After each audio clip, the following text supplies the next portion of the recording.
اور جب موسیٰ نے اپنے شاگرد سے کہا کہ جب تک میں دو دریاؤں کے ملنے کی جگہ نہ پہنچ جاؤں ہٹنے کا نہیں، خواہ برسوں چلتا رہوں۔ جب ان کے ملنے کے مقام پر پہنچے تو اپنی مچھلی بھول گئے تو اس نے دریا میں سرنگ کی طرح اپنا رستہ بنا لیا۔ جب آگے چلے تو موسیٰ نے اپنے شاگرد سے کہا کہ ہمارے لیے کھانا لاؤ، اس سفر سے ہم کو بہت تکان ہو گئی ہے۔ اس نے کہا کہ بھلا آپ نے دیکھا کہ جب ہم نے پتھر کے پاس آرام کیا تھا تو میں مچھلی وہیں بھول گیا، اور مجھے آپ سے اس کا ذکر کرنا شیطان نے بھلا دیا، اور اس نے عجب طرح سے دریا میں اپنا رستہ بنا لیا۔ موسیٰ نے کہا یہی تو وہ مقام ہے جسے ہم تلاش کرتے تھے، تو وہ اپنے پاؤں کی نشان دیکھتے دیکھتے لوٹ گئے۔ وہاں انہوں نے ہمارے بندوں میں سے ایک بندہ دیکھا جس کو ہم نے اپنے ہاں سے رحمت یعنی نبوت یا نعمت ولایت دی تھی اور اپنے پاس سے علم بخشا تھا۔ موسیٰ نے ان سے جن کا نام خضر تھا کہا کہ جو علم اللہ کی طرف سے آپ کو سکھایا گیا ہے، اگر آپ اس میں سے مجھے کچھ بھلائی کی باتیں سکھائیں تو میں آپ کے ساتھ ہوں۔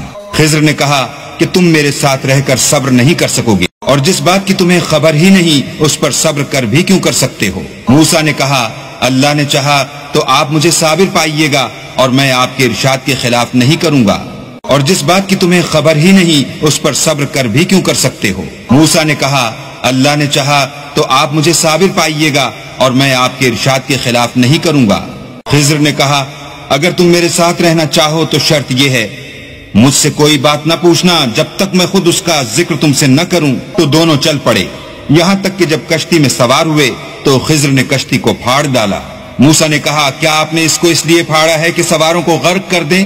یہ تو آپ نے بڑی عجیب بات۔ خضر نے کہا کیا میں نے نہیں کہا تھا کہ تم میرے ساتھ صبر نہ کر سکو گے؟ موسیٰ نے کہا کہ جو بھول مجھ سے ہوئی اس پر مواخذہ نہ کیجیے اور میرے معاملے میں مجھ پر مشکل نہ ڈالیے۔ موسیٰ نے کہا کہ جو بھول مجھ سے ہوئی اس پر مواخذہ نہ کیجیے اور میرے معاملے میں مجھ پر مشکل نہ ڈالیے۔ پھر دونوں چلے، یہاں تک کہ رستے میں ایک لڑکا ملا تو خضر نے اسے مار ڈالا۔ موسیٰ نے کہا کہ آپ نے ایک بے گناہ شخص کو ناحق بغیر قصاص کے مار ڈالا، یہ تو آپ نے بری بات کی۔ خضر نے کہا کیا میں نے نہیں کہا تھا کہ تم سے میرے ساتھ صبر نہیں ہو سکے گا؟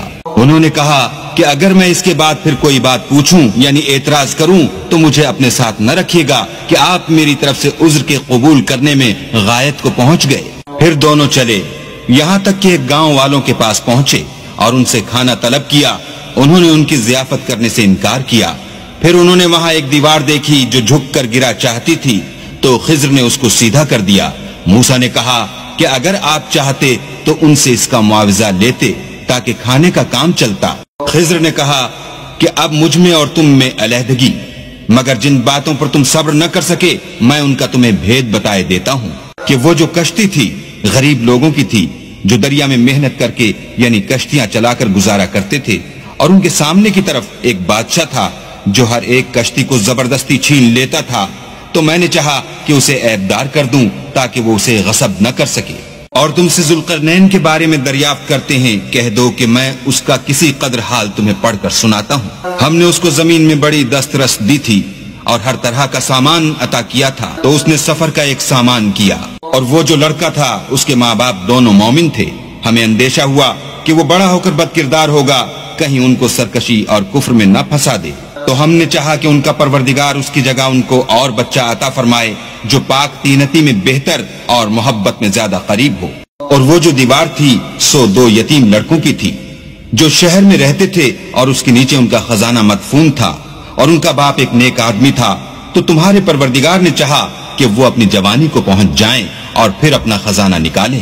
یہ تمہارے پروردگار کی مہربانی ہے، اور یہ کام میں نے اپنی طرف سے نہیں کیے، یہ ان باتوں کی حقیقت ہے جن پر تم صبر نہ کر سکے۔